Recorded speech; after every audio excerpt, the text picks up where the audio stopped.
Assalamualaikum warahmatullahi wabarakatuh. Apa kabar semua sahabat muda? Semoga senantiasa dalam rahmat dan berkah Allah Subhanahu wa taala. Pagi ini kita akan coba mengulas satu artikel yang ditulis oleh Profesor Dr. Hamid Fahmi Darkasi di kolom Miskat Koran Republika yang berjudul Pendidikan Adil dan Beradab. Di sini Direktur Insis ini menjelaskan bahwa semestinya pendidikan di Indonesia itu tidak perlu kesulitan di dalam merumuskan bagaimana melahirkan manusia yang adil dan beradab. Bahkan, kalaupun ingin mengorientasikan lahirnya manusia atau warga negara yang Pancasilais, itu juga tidak perlu harus dengan menegasikan agama. Dalam hal ini adalah Islam. Sebab dalam banyak hal, secara historis maupun keilmuan, banyak sekali nilai-nilai ataupun kata-kata kunci di dalam pendidikan yang tidak bisa diterjemahkan, ditafsirkan secara terang, bahkan aplikatif sangat jelas, kecuali dengan merujuk pada nilai-nilai atau ajaran Islam itu sendiri. Dalam konteks peta pendidikan 2020-2035, pemerintah menghendaki lahirnya diantaranya ini ya, lahirnya manusia yang luhur. Kata luhur itu kalau mau ditafsirkan seperti apa? Akan sangat berbeda kalau kemudian menggunakan misalnya masyarakat yang beriman, bertakwa, dan berakhlak mulia. Dr. Adian Husaini juga dalam satu artikel menyebutkan berakhlak mulia tanpa agama itu berarti mengharapkan buah tanpa pohon. Adalah hal yang mustahil.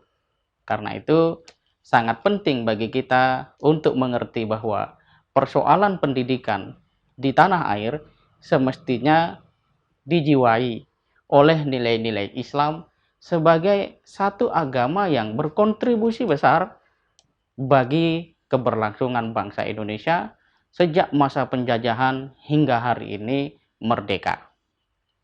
Kita lihat misalnya, apakah bangsa Indonesia adalah bangsa yang memiliki penghormatan yang tinggi terhadap nilai-nilai agama? Itu bisa kita lihat dari Pancasila itu sendiri. Menurut Profesor Dr. Hamid Fahmi Darkasi di sini, Pancasila sila pertama adalah ketuhanan yang Maha Esa.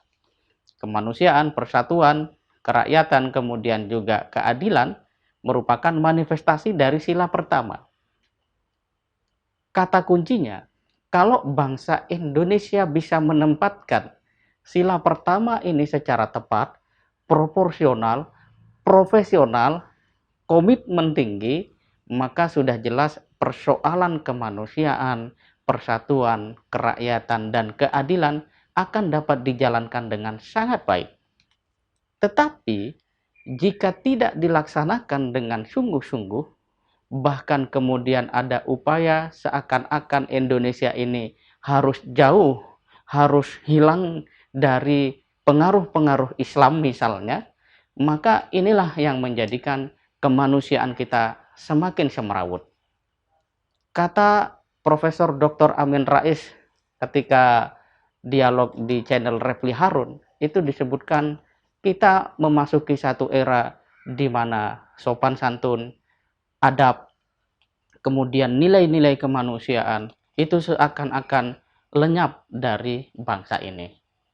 Dengan demikian, maka segenap komponen bangsa Indonesia, termasuk kita sebagai individu, mesti melihat dengan terang, objektif, dan visioner bahwa kemajuan bangsa Indonesia dalam hal ini juga pendidikannya tidak bisa dilepaskan dari nilai-nilai Islam. Kita lihat misalnya satu kalimat yang dibuat oleh Profesor Dr. Hamid Fahmi Darkasi mengenai hal ini. Jika bangsa ini bersikap adil dan jujur, umat Islam mestinya diizinkan menerjemahkan sila-sila itu dan bahasa Islam dari bahasa Islam.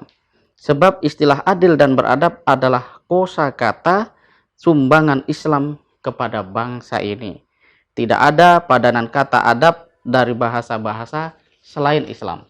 Bahkan kata adil itu juga tidak ada bahasa daerahnya. Apa bahasa Jawanya adil? Bahasa Sundanya adil? Atau bahasa apapun di Indonesia yang memiliki tentang konsep adil. Dengan upaya seperti ini, maka seharusnya peta pendidikan 2020-2035 tetap memberikan penghormatan secara semestinya terhadap historis, sumbangsih, bahkan kebutuhan bangsa ini untuk menjadi lebih baik ke depan. Seorang kolega mengatakan, jika frasa agama dihilangkan dari peta pendidikan kita, bukan tidak mungkin Indonesia nanti akan seperti negara-negara yang hari ini mengalami kesulitan dalam banyak hal, terutama nilai-nilai dasar dalam kehidupan. Mungkin teknologi akan berkembang, mungkin industri juga akan maju, tetapi kita kehilangan jiwa. Satu hal yang terpenting dari pendidikan sebenarnya adalah bagaimana menguatkan iman dan takwa. Karena teknologi, kecerdasan, dan semua perangkat yang dihadirkan oleh manusia dalam kehidupan ini ketika tidak dikendalikan oleh iman, takwa, dan kesadaran, semua itu justru akan membinasakan. Seperti lentera, kata Buya Hamka, di tangan seorang bayi. Itu betul-betul membahayakan. Semoga bermanfaat. Assalamualaikum warahmatullahi wabarakatuh.